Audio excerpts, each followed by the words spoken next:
കളിച്ചിരി തമാശകളും മനോഹര പ്രകടനങ്ങളുമായി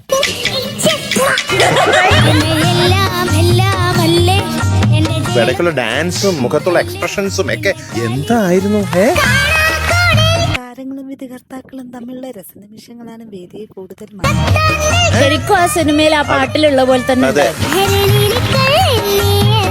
എനിക്ക് ഏറ്റവും ഇഷ്ടപ്പെട്ടെന്നറിയോ ഈ ഒരു ഫ്രണ്ട്ഷിപ്പാണ് നമ്മുടെ കുഞ്ഞുങ്ങൾ തമ്മിലുള്ള ഒരു ഫ്രണ്ട്ഷിപ്പ്. ഈ തണലിൽ ഇത്തിരി നേരം എന്ന ചിത്രത്തിലെ ഗാനവുമായാണ് എസ്തർ ഇന്ന് ടോപ്പ്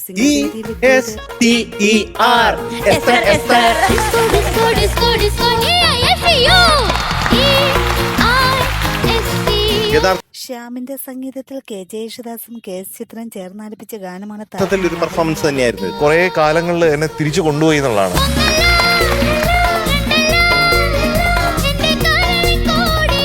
ആ ശബ്ദത്തിലത്തെ ചെസ്റ്റ് വോയിസിന്റെ ശക്തി ഞാൻ ഇന്നാണ് ശരിക്കും കേട്ടത് കേട്ടോ. നക്ഷത്രങ്ങൾ പറയാതിരുന്നത് എന്ന ചിത്രത്തിലെ ഗാനവുമായാണ് ദുദുക്കുട്ടി ഇന്ന് ടോപ്പ്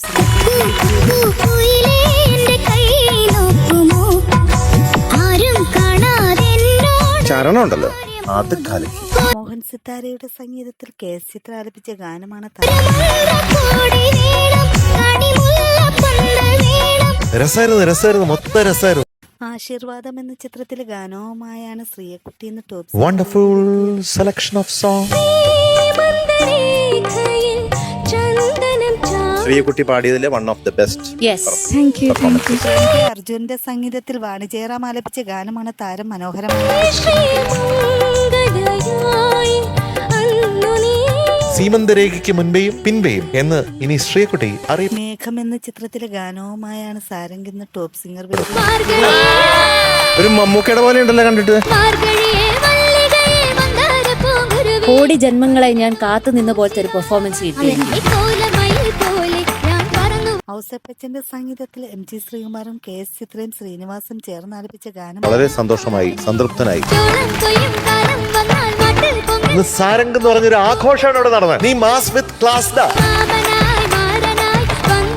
ഇന്നത്തെ സാരംഗിന്റെ മാർക്ക് 100 ഔട്ട് ഓഫ് 100. നോക്കത്താ ദൂരത്ത് കണ്ണുനട്ട് എന്ന ചിത്രത്തിലെ ഗാനവുമായാണ് എസ്തർ ഇന്ന് ടോപ്പ്. എസ്തറുട്ടി ഇവിടുന്ന് പാടിയ സ്റ്റാർസിൽ പോയി, അയ്യോ ആകാശത്ത് പോയി.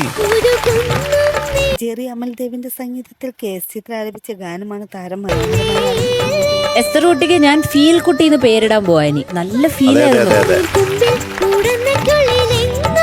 ഇത് ഞങ്ങളുടെ കഥ എന്ന ചിത്രത്തിലെ ഗാനവുമായാണ് ദിയ ഇന്ന് ടോപ്പ്.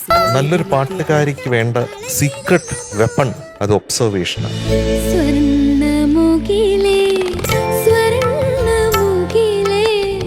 ആ ഒബ്സർവേഷൻ നന്നായിട്ടുണ്ട്. ജോൺസൺ മാഷിന്റെ സംഗീതത്തിൽ കെ എസ് ചിത്ര ആലപിച്ച ഗാനമാണ് താരം എക്സ്ട്രാ ഓർഡിനറി ടാലന്റഡ് ആയിട്ടുള്ള ഒരു സിംഗറാണ്. സംഗതികളെ വളരെ സെൻസിറ്റീവ് ആയിട്ട് അവതരിപ്പിക്കാനായിട്ട് ദിയക്കുട്ടിക്ക് പറ്റുന്നുണ്ട്.